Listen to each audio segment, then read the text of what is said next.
Bandung adalah ibu kota Jawa Barat yang terkenal sebagai daerah dengan banyak tempat wisata menarik. Banyaknya tempat wisata menarik itu, membuat masyarakat dari berbagai daerah datang ke Bandung untuk liburan.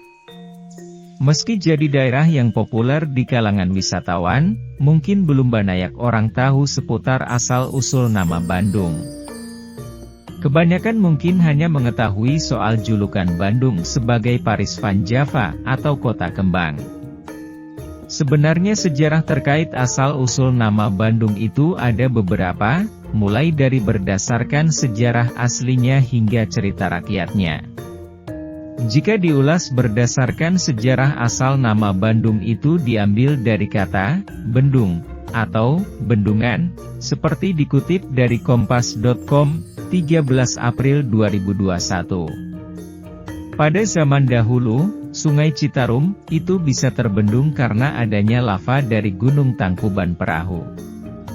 Alhasil, dari kejadian tersebut kawasan Padalarang sampai Cicalengka dan daerah lainnya antara Gunung Tangkuban Perahu hingga Soreang dipenuhi air.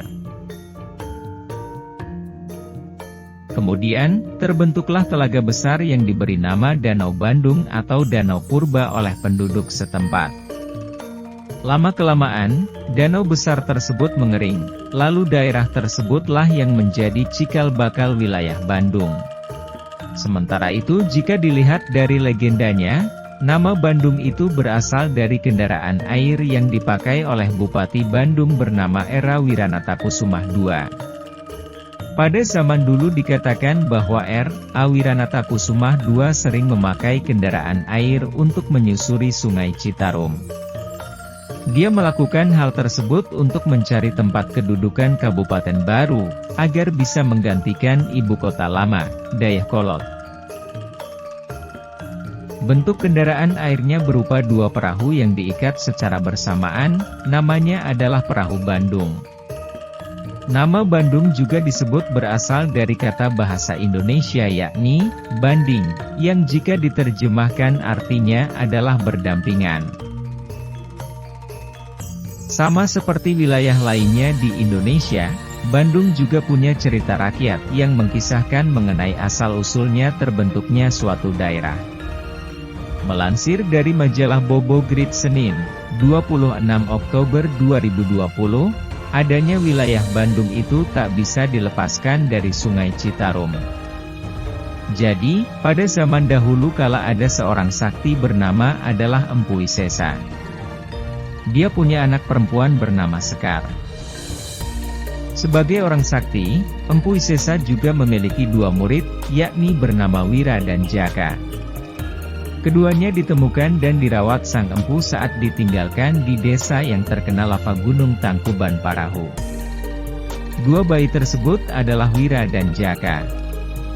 Keduanya diajari Empu Wisesa bela diri dan ilmu terkait kearifan hidup. Beranjak besar, dua muridnya itu ternyata punya sifat yang saling bertolak belakang. Wira adalah anak yang rajin berlatih bela diri meski tak diawasi. Adapun Jaka yang akan bermalas-malasan saat latihan jika tak diawasi oleh Empu Wisesa. Setelah dewasa, Jaka ingin berbicara dengan sang guru secara empat mata, maksudnya adalah ingin melamar anak Empu Wisesa. Mendengar hal itu, Empu Wisesa pun mengatakan akan menyampaikan niat Jaka kepada anaknya, Sekar. Sayangnya, Sekar menolak lamaran dari Jaka dan mengaku hanya ingin menikah dengan Wira.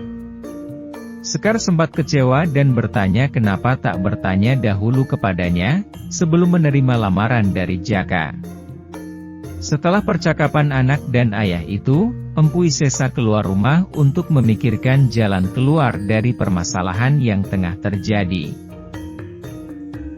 Saat melihat ke arah Gunung Tangkuban Perahu dengan keadaan yang masih menyala karena lava, Empu Wisesa pun mendapatkan ide untuk menyelesaikan masalah tersebut. Pada keesokan harinya, Empu Wisesa memberikan sebuah pesan yang tak boleh dibantah kepada Wira dan Jaka.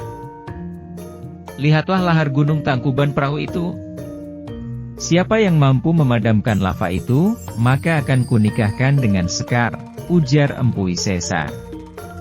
Sesaat setelah mendengar hal tersebut, Wira berpikir bahwa api bisa padam karena air.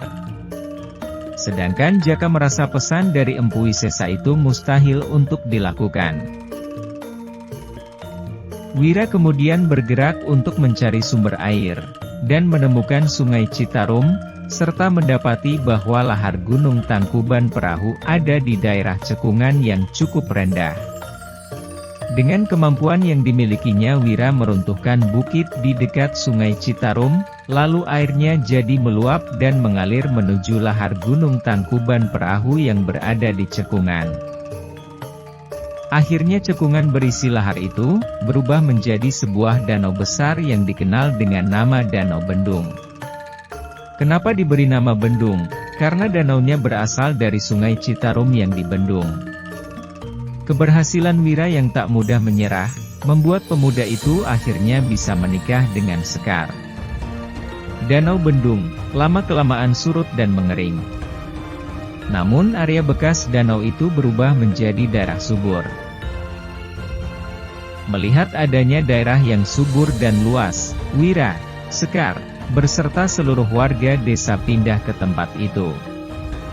Mereka hidup makmur dengan hasil panen berlimpah. Wira menjadi pemimpin di desa tersebut.